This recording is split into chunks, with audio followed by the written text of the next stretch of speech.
ఎవ్వరికి వదిలి వెళ్ళిపోవు కదా. పొట్టిదానా, నిన్ను వదిలి నేనెక్కడికి పోతా?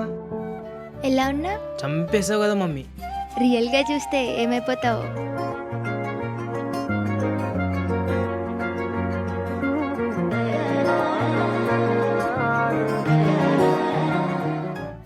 ఒకరి లోకం ఒకరై ఒకరి కోసం ఒకరు ఈ లతా కుమార్లు ఆనందంగా సాగిపోతున్న ఒకే జీవితం అనుకున్న ఇద్దరి ప్రేమికుల మధ్య మూడో వ్యక్తి వస్తే కదా మీ ఇంట్లోకి వెళ్ళి మన మ్యాటర్ చెప్దాం.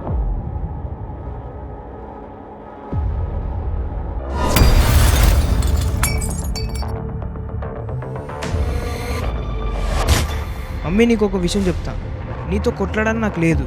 బాయ్స్ ఎంత ఎదురో నాకు తెలుసు. మా క్లాస్మేట్ కృష్ణ మొన్న ట్రిప్కి వెళ్ళప్పటి నుంచి మంచి క్లోజ్ ఫ్రెండ్ అయ్యాడు. ఆ పింక్ నీ ఏదో యాక్టింగ్లు ఇంటర్ ఫ్రెండ్ అని చెప్పి వాణి కలవనికే కదా వెళ్ళావు.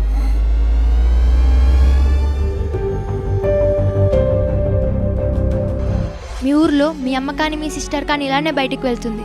ఎవడో దారిలో ఇలానే కనిపిస్తే వాళ్ళు వాడిని కలవడానికి వెళ్ళినట్టే అనుకుంటావా? నీకు అసలు నాకు మీద నమ్మకమే లేదు.